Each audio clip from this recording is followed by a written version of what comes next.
They thought my birthday didn't matter. They thought it was fine to skip it for yet another one of my sister's special dinners.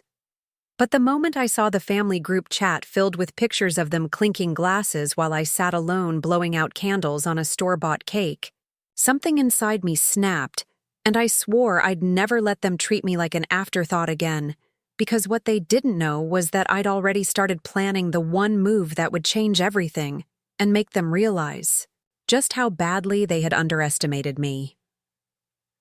When I say I grew up in a family where my sister was the sun and I was the shadow, I'm not exaggerating.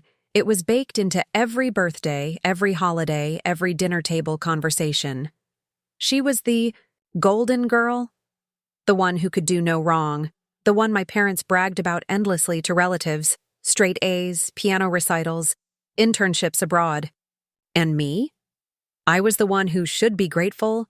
They even remembered to buy me a card. I learned early on not to expect too much, but I still hoped that maybe on my 30th birthday, the milestone that should have been mine, they'd show up for me. I had sent reminders weeks ahead, picked out a restaurant that wasn't too expensive, even arranged the schedule so it wouldn't conflict with anything else. But when the day came, my phone buzzed, not with calls of, "We're on our way," but with photos of them sitting at a candlelit table celebrating my sister's big work promotion, a dinner thrown for her on my birthday. They posted selfies with captions like, "So proud of our girl," as if I didn't even exist. I remember sitting at my apartment table alone, staring at the little cake I'd bought myself, the candle flickering like a cruel joke. I blew it out in silence, whispered a wish that I knew wouldn't come true, and something hardened in me. For years I'd been the afterthought, the backup plan, the one who swallowed her disappointment to keep peace. But that night, I didn't cry. I didn't even call them to ask why. Instead, I opened my laptop, logged into the savings account I'd been carefully building while they all mocked me for being too frugal, and started scrolling through listings. Old farmhouses, country cottages, sprawling fields away from the city, the kinds of places no one in my family would ever expect me to own. As the clock struck midnight, I made the first down payment on a little country house with white shutters and a garden that would be mine alone. I didn't tell anyone, not a word. Because this wasn't just a purchase. This was a declaration. I didn't need their approval, their attention, or their presence to build a life worth celebrating.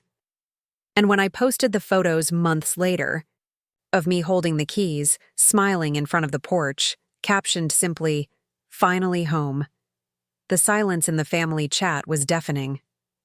The funny thing about silence is that it speaks louder than words.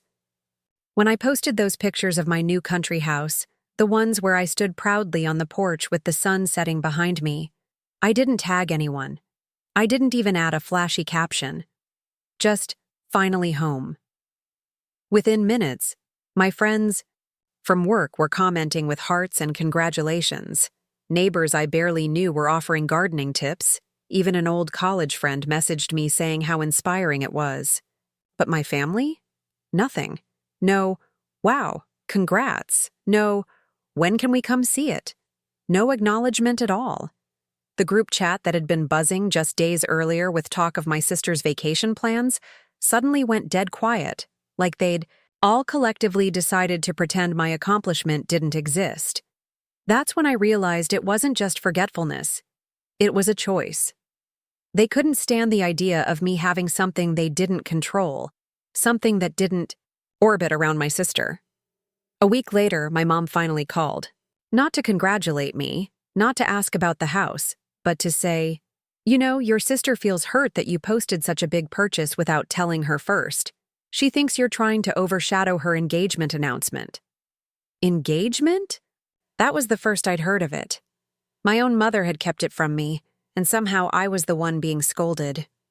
I remember standing in the middle of my bare living room, phone pressed to my ear, staring at the boxes I'd just moved in with tears burning in my eyes, but not from sadness, from fury.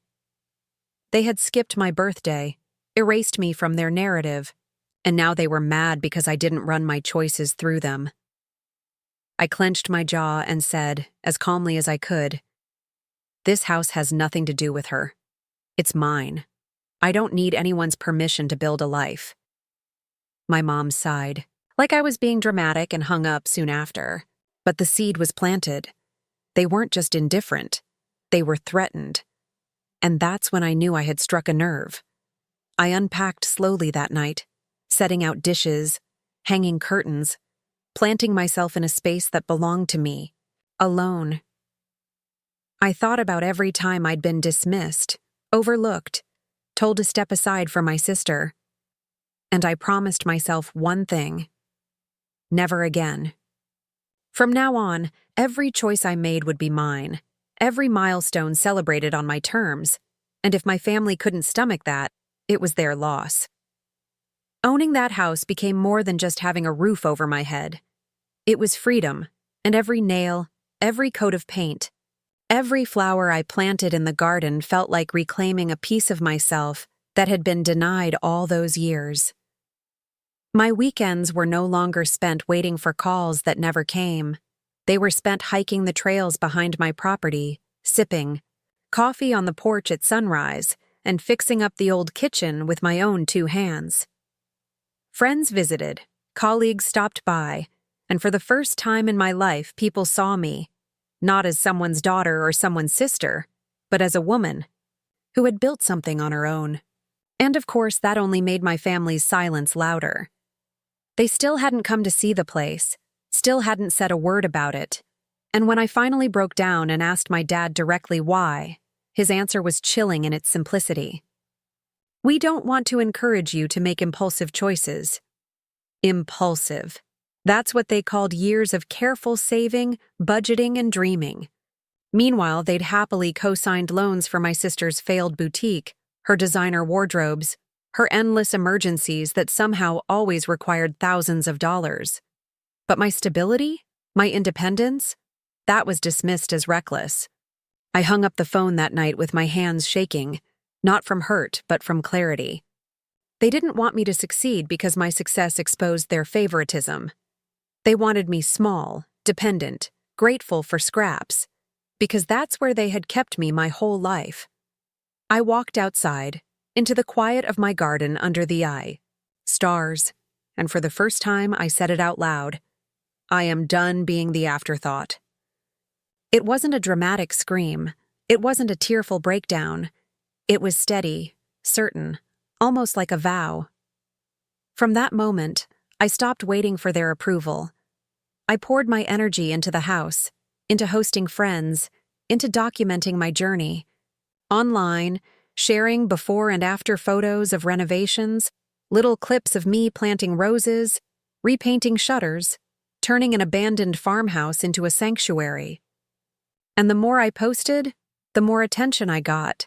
Hundreds of likes, followers growing, even local magazines reaching out. Strangers cheered me on, while my own family watched in bitter silence. Until one day, my sister slipped into my DMs with a message that made my stomach turn. "Don't you think it's a little selfish to flaunt this right now, when we're planning a wedding?"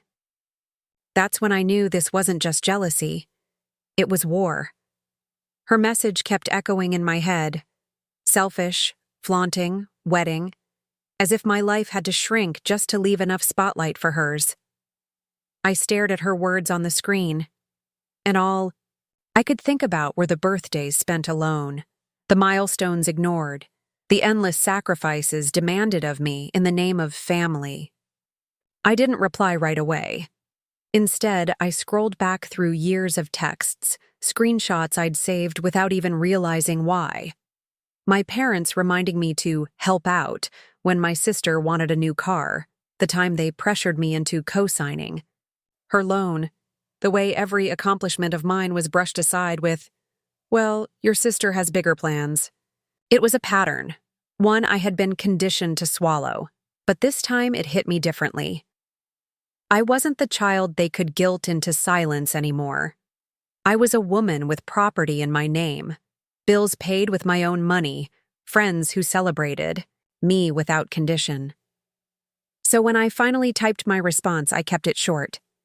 My house is not about you. Congratulations on the wedding, but I won't be minimizing myself anymore. I hit send, my hands trembling but my chest lighter than it had felt in years.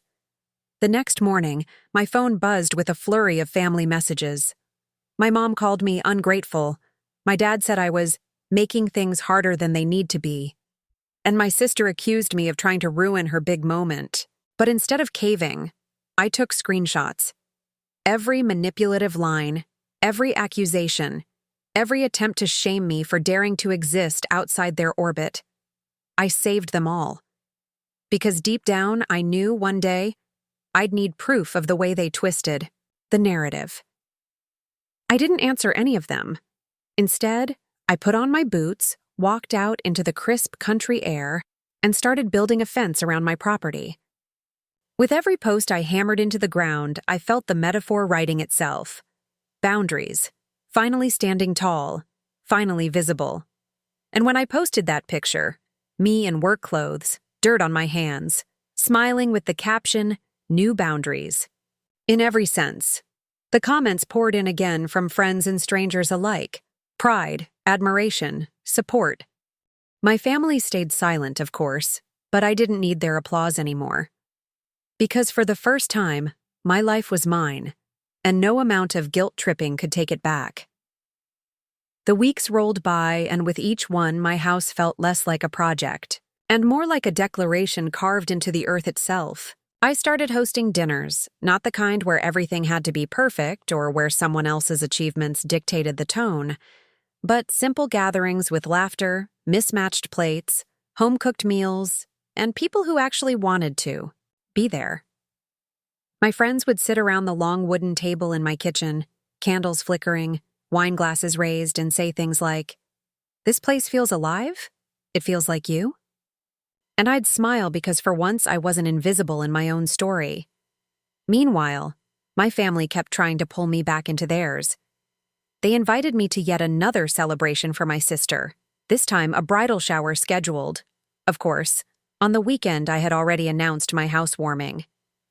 When I politely declined, my mom sent me a long message about choosing family over pride, about how my sister needs all the support she can get during this stressful time. I didn't argue. I didn't even reply. I just focused on my event. And when that Saturday came, my house was filled with voices, music, the smell of grilled food drifting out into the yard. Photos were taken, videos posted, and once again the comments rolled in. Not just from friends, but from acquaintances. People saying things like, "You look so happy," and "You've built something beautiful." My sister saw those too, because by midnight my phone lit up with another one of her angry messages. "You're making this all about you. Can't you stop stealing attention for once in your life?" I laughed out loud at the irony, sitting there in my living room, surrounded by empty glasses and the lingering warmth of real celebration. Stealing attention? I'd spent decades being starved of it, erased for her sake, and now simply existing outside her shadow was considered theft. That was the night I realized I no longer needed to explain myself. I wasn't going to fight for a seat at their table anymore. I had built my own, and everyone who mattered was already sitting around it. Not long after that, the wedding invitations went out. My parents delivered mine in person, showing up unannounced at my front door like they still had keys to my life.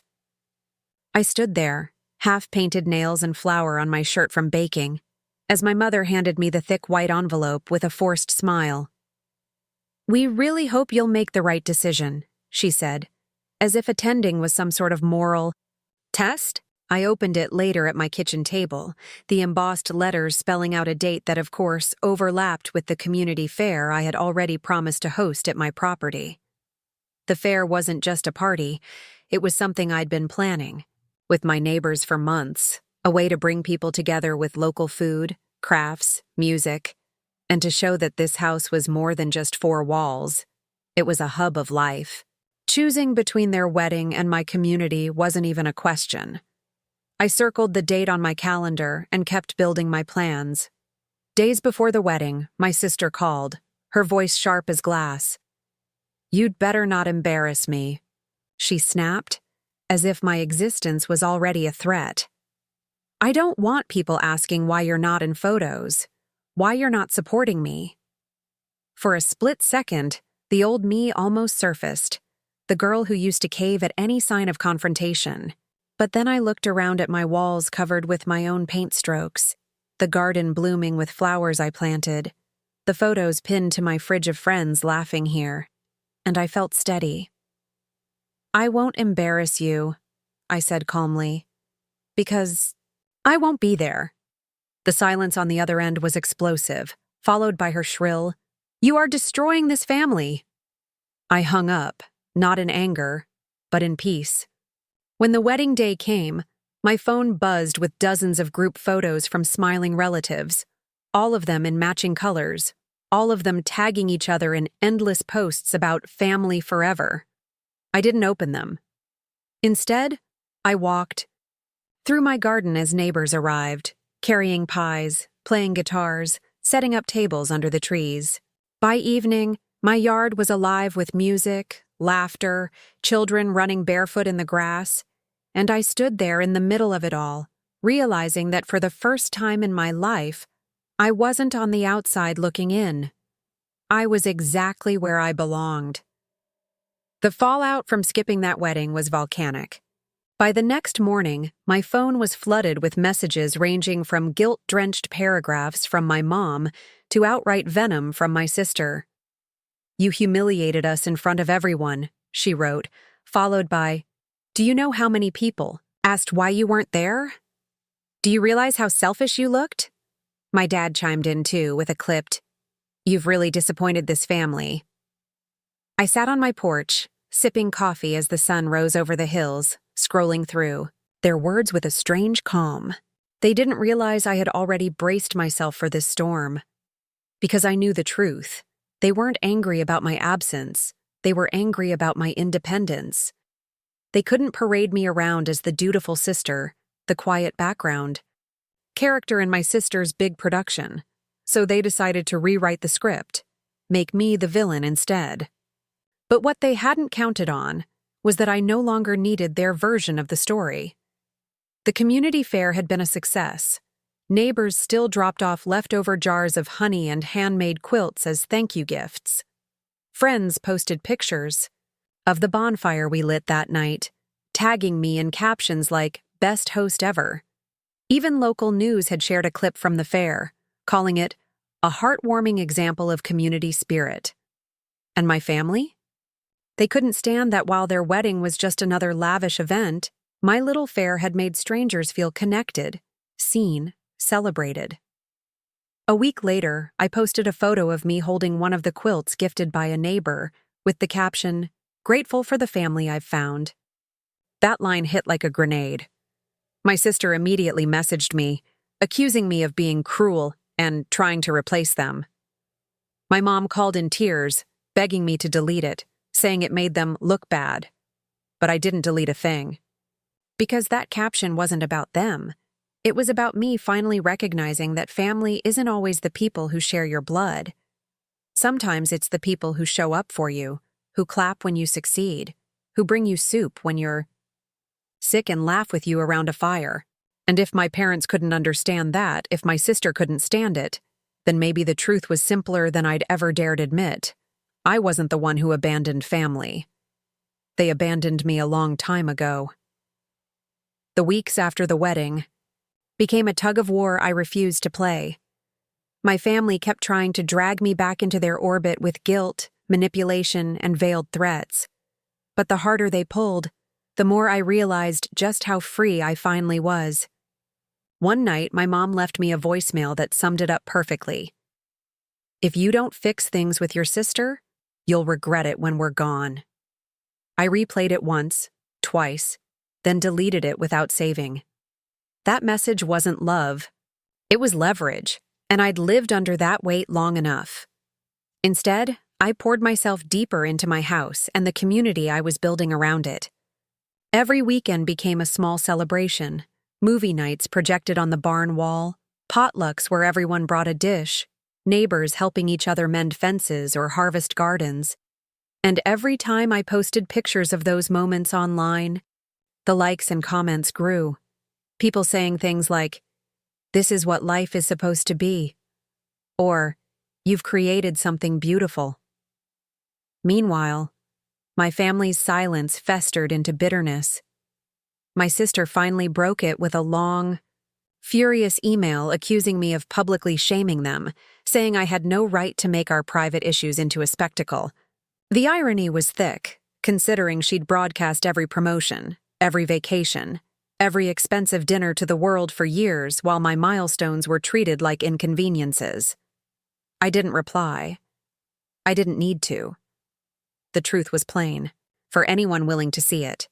The difference between her curated perfection and my raw authenticity was that people connected with mine, and that terrified her. One evening, as I sat on my porch watching the sky melt into shades of pink and gold, I thought about the little girl I used to be, the one who blew out birthday candles alone while her family toasted someone else. I wished I could reach back, through time, and whisper to her, "You will grow into someone strong enough to walk away. You will build a home that feels like love, even if it isn't filled with the people you once begged to stay." And with that, I closed my eyes, letting the cicadas hum around me, knowing I had finally stepped out of the shadow they built and into the light of my own life. By the time autumn rolled in, the shift was undeniable. My house had become a landmark in the community, a place people gravitated toward, not because it was fancy, but because it felt real. On weekends, kids chased each other across the fields, older couples strolled through my garden, and I found myself surrounded by laughter that had nothing to do with obligations or forced appearances. For the first time, I didn't just exist. I belonged. My family noticed, even if they pretended otherwise. A cousin reached out quietly, telling me she'd seen my posts and thought I looked happier than ever. An aunt who rarely spoke, to me messaged, saying she wished she lived closer so she could visit. Word was spreading, and it wasn't about my sister's endless milestones anymore. It was about me. That was the one thing they couldn't stand. Then came the holidays, and with them, the final test. Every year, my parents hosted a big dinner, always centered on my sister's latest achievements. This year, the invitation arrived late, scribbled on a generic card. No warmth, no effort. I almost tossed it in the trash. But something in me wanted to face it, not to win them over, not to play the old role, but to prove to myself I had changed. So I went. I wore a simple dress, brought a homemade pie, and walked into their house with my head high. The room went quiet when I entered, as if my presence alone disrupted their script. My sister made a snide remark about my little farmhouse. Parties, but I just smiled and set the pie on the table. Throughout the night, I didn't chase their approval, didn't fight for space in conversations. I simply existed, steady, unshaken, and that rattled them more than any argument could. By dessert, my dad finally said what had been simmering for months. "We just don't understand why you're trying to separate yourself from this family." I looked him straight in the eye and answered, "I'm not separating myself. I'm choosing myself. There's a difference." The silence that followed was heavy, broken only by the clink of forks. And in that moment, I realized I had won. Not because they accepted me, but because I no longer needed them to. Winter settled in, snow blanketing the fields around my house like a fresh start, and with it came the quiet I had been craving my entire life. The family drama didn't vanish. It never truly does. But its grip on me loosened until it was nothing more than distant static. My sister still posted about her perfect married life, curated snapshots of champagne flutes and designer coats, while I shared photos of my dog bounding through snowdrifts, or the pies I baked to share with neighbors. And here's the thing. People responded to mine more. Not with jealousy or forced applause, but with warmth, with genuine connection. That difference burned my sister in ways she couldn't hide. Around New Year's, she tried one last jab. She called me out in the family chat, writing, "It's Sad you can't even be happy for me when I finally have everything I dreamed of. All you do is hide away in that little house and pretend it's enough. The old me would have swallowed the bait, tried to explain myself, begged for peace. But I had grown past that. This time, I typed slowly, carefully. I don't have to pretend. It is enough. More than enough. And then I muted the chat. That simple act, choosing peace over conflict, felt like slamming a door that had been creaking open for decades. I didn't check their replies, didn't care to. Instead, I poured champagne into a single glass, stood on my porch under the crackling stars, and toasted the life I had built. Neighbors' fireworks lit up the sky in the distance, and I felt it deep in my bones. I wasn't the forgotten daughter anymore. I wasn't the shadow. I was the author of my own story.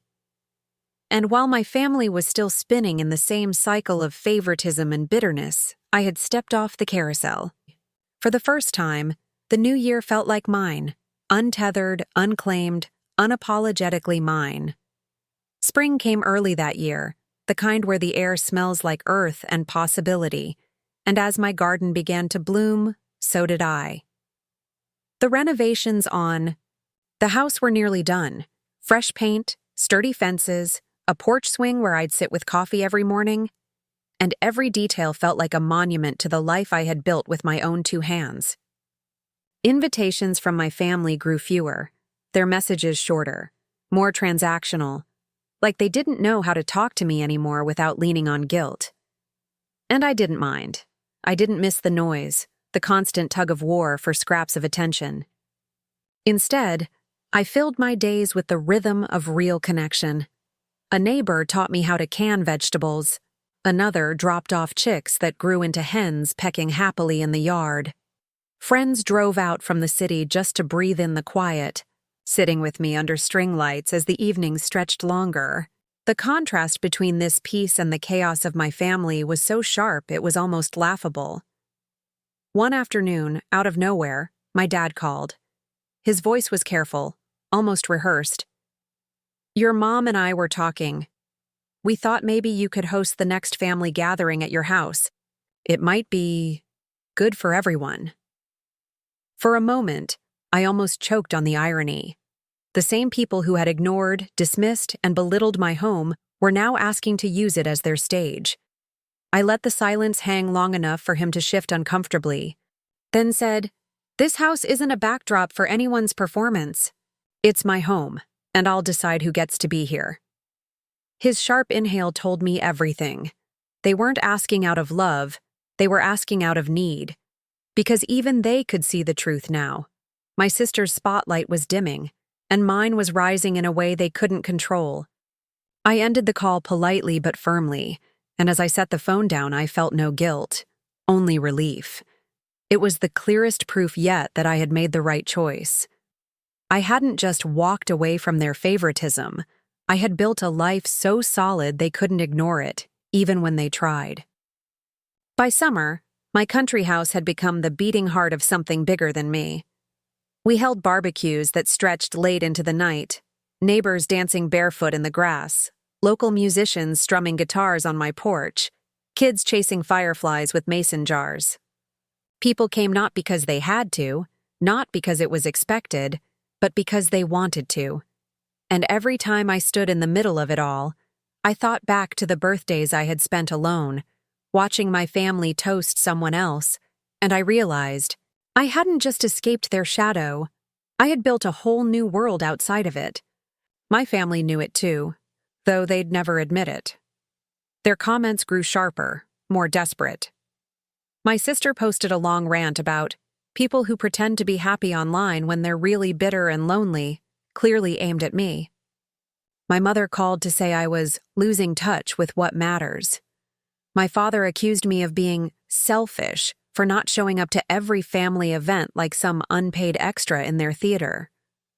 But the difference now was, their words bounced off me. I didn't owe them my presence, my silence, or my loyalty. Not anymore. The final straw came when my sister tried to stage one of her grand gestures. She announced on social media that she and her husband were thinking of buying land in the Yandai country and tagged me in the post with a little smiley face like she was daring me to compete. Dozens of relatives chimed in with their excitement, but the responses from outsiders were telling. Comments like, trying to copy your sister's vibe, and not everyone can pull off what she's built. For once, I didn't even have to defend myself. The world saw the truth without me saying a word. That night, sitting on my porch swing with the crickets humming around me, I whispered the quiet realization I'd been circling for months. I didn't need revenge in the form of shouting or proving or forcing. My revenge was this: peace, independence, a life so full it exposed their emptiness without me lifting a finger. And as the stars blinked awake overhead, I knew I had finally won in the only way that mattered. The turning point came one afternoon in late July, when I was kneeling in my garden pulling weeds and heard the crunch of gravel on my driveway. I looked up to see my sister's car, shiny and out of place against the dust and trees. She stepped out, dressed in heels that sank into the dirt, her face set in that practiced pout she wore whenever she wanted something. For a moment, I braced myself for the usual barrage: accusations, guilt, complaints. But instead, she said softly, "Can we talk?" We sat on the porch, the wooden boards creaking beneath us, and for the first time in years, she didn't posture. She admitted she was drowning in debt, that the wedding and the image she worked so hard to project had drained her and her husband dry. "Mom and Dad can't help anymore," she whispered, her voice breaking. "But you seem to have it figured out." There it was, the reason for her visit. Not an apology, not reconciliation, a plea. I listened, my hands folded in my lap, feeling a strange mix of pity and clarity. All my life, I had been told to rescue her, to sacrifice so she could shine. And now, when her carefully constructed castle of glass had started to crack, she had come expecting me to patch it up. I looked at her, really looked at her, and saw, not a sister who loved me, but a woman who had used me as a stepping stool for years. And in that moment, I decided the cycle ended here. "I can't help you," I said, my voice calm, steady. Her eyes widened, shocked, as if the refusal itself was betrayal. "What do you mean you can't?" she demanded, slipping back into the sharp tone I knew too well. "You've got this house, this life. Why won't you share it?" I stood, then, brushing dirt from my jeans, and answered with the truth that had carried me this far. "Because I built this for me, not for you, not for them, for me." She left soon after, heels clicking angrily against the gravel, and as her car disappeared down the road, I felt the final thread snap free. For the first time, I wasn't tangled in her story. I was living mine. After that day, the distance between us became permanent. My sister tried to spin the story, telling relatives I had turned cold and abandoned family, but it didn't land the way she hoped. Too many people had seen with their own eyes the way she'd been lifted up while I was pushed aside. Too many had watched her flaunt privilege while I quietly built something real.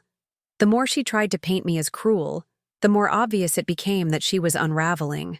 My parents, of course, sided with her, calling me ungrateful and hard-hearted, but their voices no longer had the power they once did. I had evidence, years of texts, voicemails, screenshots, reminders of every time they dismissed me. I didn't share them publicly. I didn't need to. Just knowing I had the receipts was enough to steady me whenever their guilt trips came crashing in. Meanwhile, life at my country house flourished. I started a small blog about my renovation journey, and it took off faster than I expected. Soon, brands were reaching out, asking to feature my story, magazines wanted photo shoots, and suddenly the woman they had once labeled as reckless and impulsive was being celebrated as independent, resilient, inspiring. And my family? They watched from the sidelines, unable to erase what I had built. The peak came when a local TV station aired a segment on my community gatherings, showing clips of neighbors dancing under string lights and me talking about creating a space where people feel seen. I didn't tag my family, didn't send them the link, but I knew they saw it, because the very next day my dad called with a hollow laugh and said, "Well, I guess you're famous now." His words were meant to sting, but instead they felt like confirmation. I had stepped so far beyond their reach that all they could do was spectate. That night, as I sat on the porch swing with the summer breeze carrying the sound of crickets, I realized the final truth. Revenge hadn't been in the house, or the posts, or the silence I gave them. It was in the fact that I no longer needed their validation to feel whole. I had carved out a life where their approval was irrelevant, where their absence wasn't a wound but a blessing. And in that quiet, with stars spilling across the sky, I finally let go of the little girl who once begged to be chosen. Because I had chosen myself, and that was enough. As the years began to turn, the contrast between my life and theirs grew sharper with every season. My house wasn't just a home anymore. It had become a refuge, a testament to resilience, and proof that being underestimated is sometimes the greatest gift. The renovations were long finished. The garden stretched wide with roses and lavender, and every corner of that property bore my fingerprint. People came from all over just to see what I had created. Friends bringing their children to run through the fields, couples asking if they could hold small weddings beneath the oak tree that shaded the backyard. I said yes often, not because I needed validation, but because sharing joy felt natural in a place built on reclaiming mine. My sister, on the other hand, was struggling to keep her facade intact. Her social media posts grew more desperate. Lavish dinners on credit cards, vacations funded by loans, endless photos captioned with quotes about loyalty and family first. Everyone could see the cracks, though she pretended not to notice. Every once in a while, she'd send a sharp message, some variation of, "I don't know how you can live with yourself after everything you've done to us." As though my refusal to sacrifice myself for her was a crime. But those words no longer pierced me. They glanced off like arrows against stone. I had built armor not from spite, but from truth. And my parents? Their attempts at control softened into occasional awkward calls. They'd ask how I was, stumble over words, then circle back to my sister's struggles. But even they seemed to know that their golden child's shine was tarnished, that maybe, just maybe, they had placed their bets on the wrong daughter. I didn't rub it in. I didn't have to. My life spoke for itself. The ultimate irony was that the very thing they once mocked me for, my careful saving, my quiet independence, my refusal to beg, was now the reason I stood strong while their favorite faltered. And yet, I didn't rejoice in her downfall. My revenge wasn't about watching her fail. It was about watching myself thrive, in spite of them, because of them. One evening, as fireflies danced across the field and the house glowed softly behind me, I wrote in my journal a line that summed up everything. They tried to make me feel small, but all they really did was push me into a life too big for them to ever touch.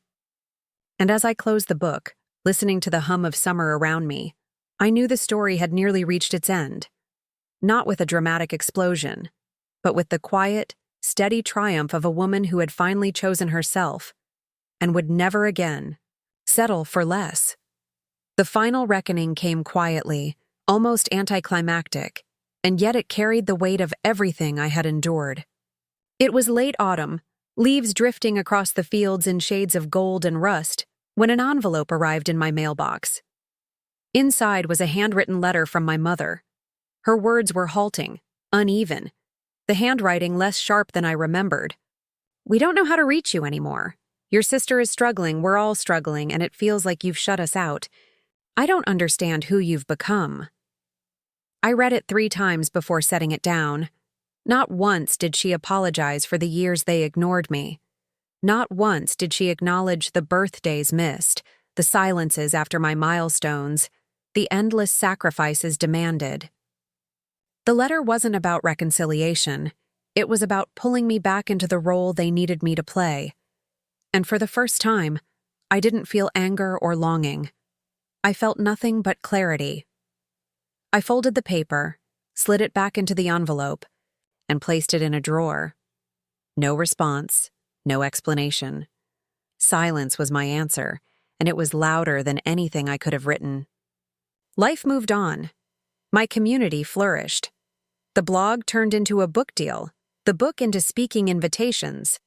People wanted to hear my story, not the one my family tried to write for me, but the one I had claimed for myself. I traveled, I taught. I opened my home to people who needed proof that starting over was possible. And through it all, I never once regretted the choice to walk away. My family continued their cycle. My sister still clawed for attention. And sometimes I'd hear through distant relatives that they still spoke of me as difficult. But those words no longer reached me. I wasn't the forgotten daughter anymore, and I wasn't the scapegoat. I was the woman who turned solitude into sanctuary, neglect into independence, dismissal into legacy. On my 35th birthday, I lit candles on a cake surrounded by neighbors, friends, and laughter so loud it spilled out into the night air. As I blew them out, I realized something profound. The little girl who once whispered wishes into silence had finally grown into the woman who didn't need to wish anymore. Because everything she once begged for, love, belonging, celebration, was already here. My story didn't end in bitterness. It ended in freedom. And if you ask me now what revenge looks like, I'll tell you it isn't shouting or proving or fighting to be chosen. It's standing tall in the life you built when no one believed in you. It's choosing peace over permission. It's looking at the people who tried to break you and realizing they only forged your strength. That's my revenge. Not a country house, not the photos, not the silence. My revenge is the joy they'll never understand and the life they'll never touch.